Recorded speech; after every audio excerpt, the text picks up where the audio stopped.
At the height of Have Gun, Will Travel success, Richard Boone made a decision that baffled executives and audiences alike. Why would a man abandon the role that had given him wealth, recognition, and cultural influence? Why surrender a character who had become synonymous with his identity? For Boone, the answer was simple, though few understood it. He was bored. Fame, to him, was never the destination. It was merely a byproduct of creative work. Once the work stopped challenging him, the reward lost its meaning. Boone had grown restless repeating the same emotional beats, the same moral dilemmas, the same gunfights carefully staged for weekly entertainment. What happens when success becomes a cage rather than a triumph? What does a man do when applause begins to sound like confinement? Boone chose freedom. He ended the series in 1963 and walked away from television's safest throne. In an industry built on visibility, he chose uncertainty. Reinventing television, again.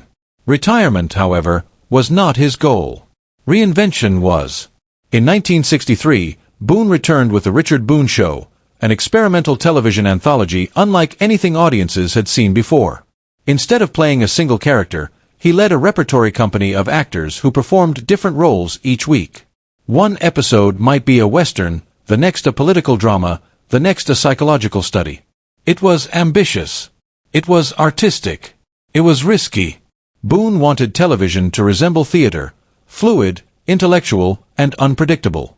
He demanded intense rehearsals, complex scripts, and emotional authenticity. For viewers accustomed to familiar formulas, the show felt demanding. And the ratings suffered. After one season, the network canceled it. Was Boone ahead of his time, or simply unwilling to compromise? Would modern audiences, raised on serialized storytelling and prestige television, have embraced his vision differently? The failure did not embitter him. If anything, it confirmed his belief that art must never bow completely to popularity. The intellectual behind the gunfighter. Behind Boone's rugged exterior lived a deeply curious mind. He read philosophy and literature obsessively. Shakespeare fascinated him, not merely as performance, but as language, rhythm, and psychological insight. Friends described him as a man who could discuss Renaissance drama one moment and boxing technique the next.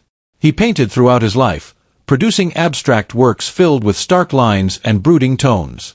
Painting offered something acting could not: solitude, control, silence. What did Boone seek in those quiet hours with canvas and brush?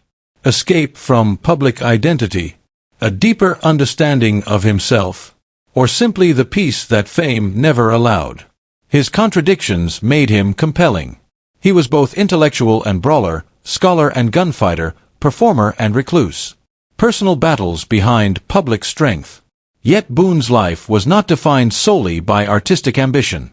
The war had left marks that success could not erase. The trauma of combat lingered, surfacing in restlessness, intensity, and heavy drinking.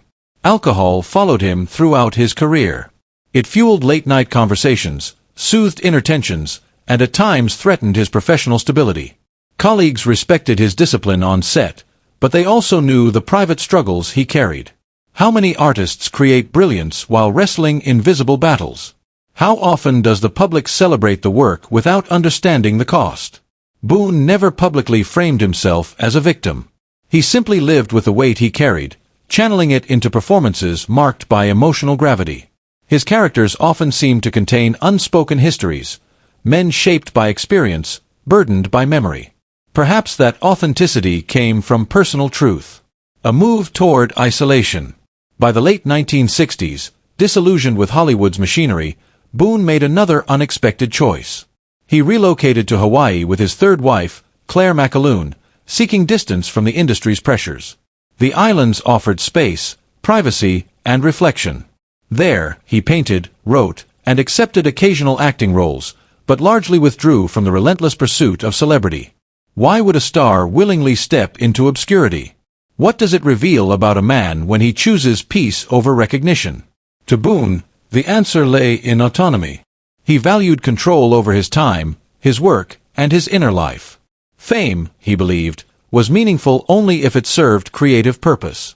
Return to the screen, on his terms. Though he retreated from constant visibility, Boone never fully abandoned acting. He appeared in films and television projects that interested him, often portraying authoritative or morally complex figures. One of his most notable later roles came in the 1967 Western Hombre, where he acted alongside Paul Newman. Even in supporting roles, Boone's presence remained unmistakable, commanding, intense, quietly magnetic. He also appeared in the series Heck Ramsey in the early 1970s, playing an aging lawman navigating a changing world. The role carried echoes of Boone's own life, a man confronting the passage of time, adapting to new realities, and questioning old methods. Was he, in some sense, portraying himself? The perfectionist's reputation. Boone's colleagues often described him as demanding, sometimes intimidating. He insisted on precision, emotional truth, and rigorous preparation. Scripts were analyzed line by line. Performances were rehearsed relentlessly. To some, he was difficult. To others, he was a guardian of artistic integrity. Perfectionism can inspire greatness, but it can also create distance. Did his uncompromising standards isolate him from Hollywood's social networks? Did they contribute to his repeated departures from successful projects? Yet those same qualities produced work of lasting power. Boone never settled for mediocrity, even when compromise might have ensured greater fame. A life of contradictions. The more one examines Richard Boone's life, the more paradoxes emerge. He was a television icon who distrusted celebrity. A Western hero who preferred Shakespeare. A disciplined professional who battled personal demons. A public figure who sought private solitude. These contradictions were not weaknesses, they were the essence of his complexity. They fueled the intensity audiences felt when he appeared on screen. Who was the real Richard Boone? The cultured Paladin? The restless artist? The war veteran haunted by memory? Or all of these at once? The final years. In his later years, Boone's health declined, affected by years of smoking and drinking. Yet he remained intellectually active, continuing to read, paint, and engage with creative work. On January 10, 1981, Richard Boone died of throat cancer at the age of 63. His passing received respectful tributes, but perhaps less public mourning than one might expect for a man who had once dominated American television. Time had moved on, and newer stars occupied the spotlight he had long ago chosen to leave. But does cultural memory measure greatness solely by visibility? Or by influence? The legacy that endures. Richard Boone helped redefine what television heroes could be. Before Paladin, Western protagonists were often straightforward symbols of justice. Boone introduced complexity, an educated gunfighter guided by moral philosophy, a man who preferred dialogue but understood violence. His work on Medic anticipated modern medical dramas that explore ethical dilemmas and emotional realism. His experimental anthology predicted the prestige television model that would emerge decades later. Even his career choices, rejecting security, pursuing artistic risk, redefining success, offer a powerful lesson. What if success is not measured by longevity in the spotlight, but by fidelity to one's principles?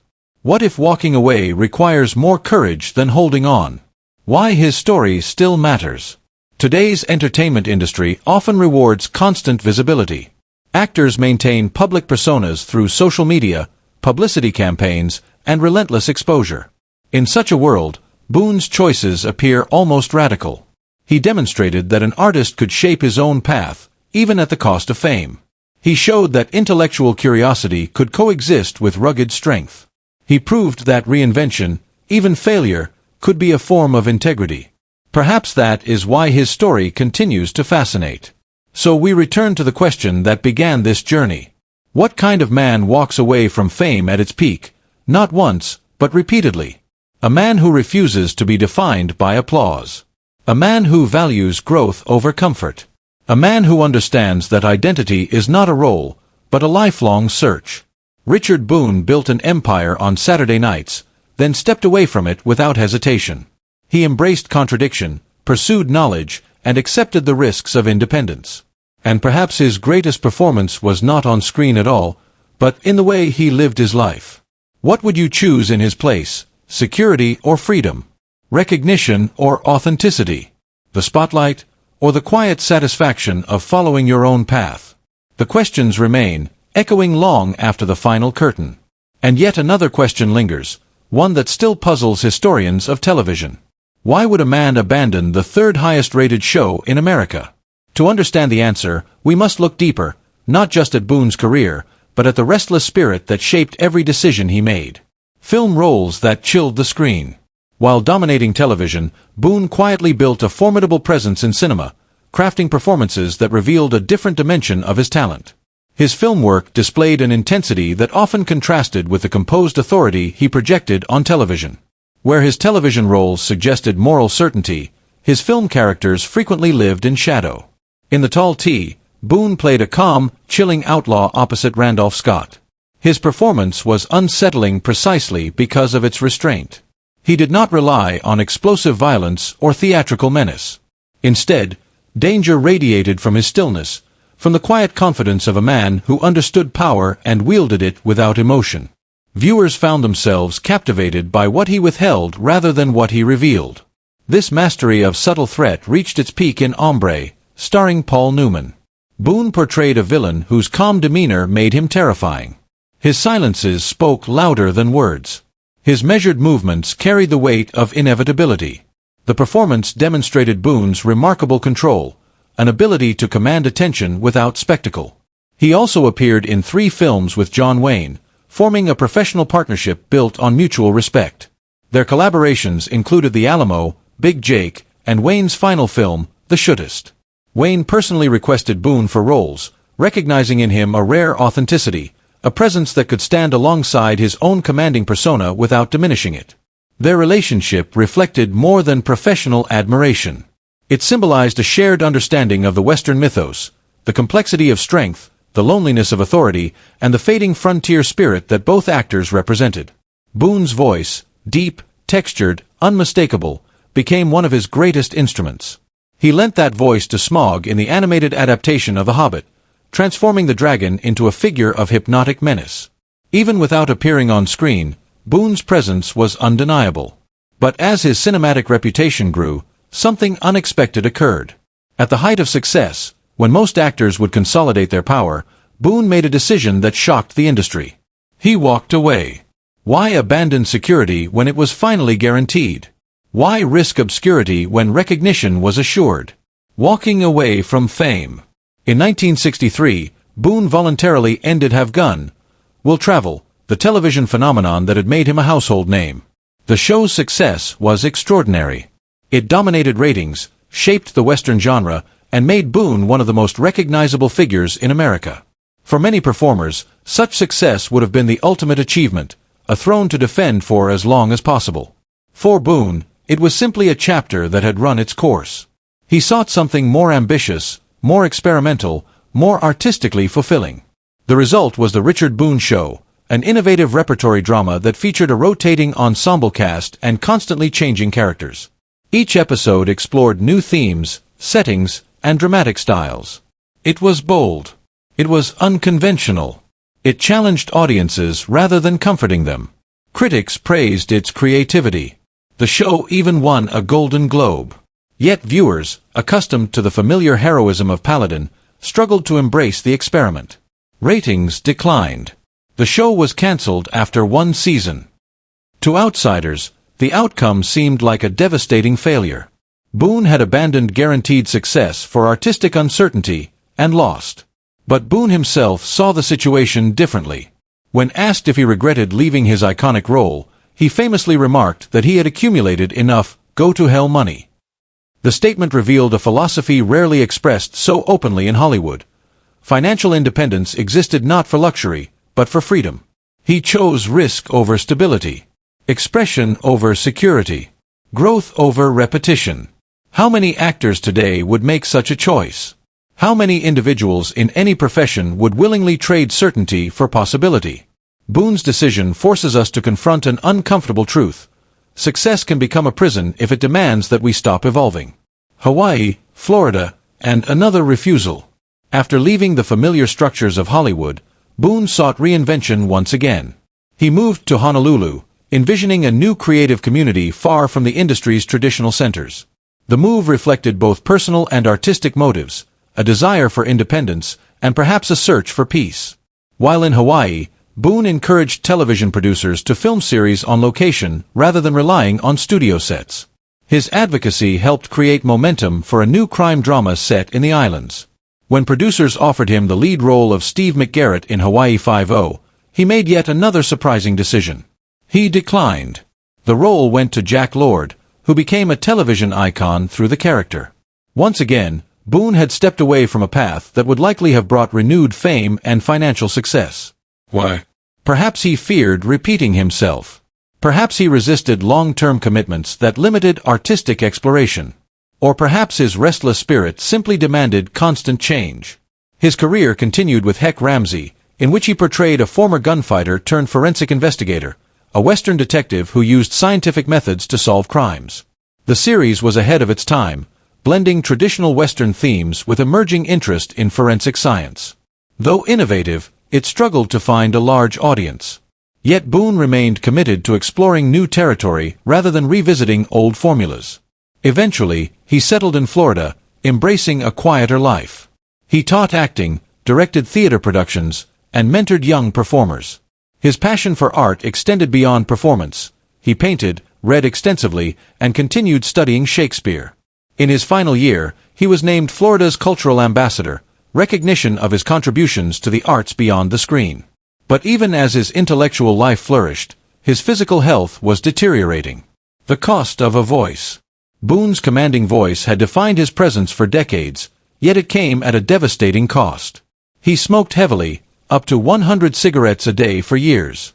The habit, once common in his generation, eventually exacted its price. Throat cancer became almost inevitable. The diagnosis forced a confrontation with mortality that no performance could disguise. The voice that had commanded audiences, shaped characters, and conveyed authority was slowly silenced. On January 10, 1981, Boone died at age 63, in St. Augustine, Florida. His ashes were scattered in the Pacific Ocean near Hawaii, the same waters where he had once flown combat missions as a Navy tail gunner during World War II. The symbolism was profound, a warrior returning to the horizon that had shaped him. He left behind Emmy nominations, a Golden Globe, and a star on the Hollywood Walk of Fame. Yet cultural memory is often fragile. By the early 1980s, the television western had faded from prominence, and with it, much of Boone's public recognition. Fame, like the frontier myths he portrayed, proved temporary. Does true influence lie in lasting popularity, or in the courage to live authentically, regardless of remembrance? The man behind the myth. So who was Richard Boone? A descendant of pioneers who longed to paint abstract art. A boxer who studied modern dance. A Navy tail gunner who became a Shakespeare-quoting gunfighter. A television king who walked away from his throne. He was cultured yet volatile, disciplined yet unpredictable. On screen, he projected authority and intimidation. Off-screen, he could be reflective, philosophical, even gentle. Colleagues sometimes found him intimidating, yet he described himself playfully as a honey bear. This duality defined his life. He resisted simple labels, constantly reinventing himself and challenging expectations. Was he driven by ambition, or by restlessness? By ego, or by principle? By artistic passion, or by an instinctive need for escape? Perhaps he was driven by all of these forces simultaneously. Boone understood that identity is never fixed. It evolves through choices, risks, and contradictions. His life illustrates a profound tension between external success and internal fulfillment, a tension that resonates far beyond Hollywood. The legacy of independence. What makes Boone's story compelling is not merely his talent, but his philosophy of independence.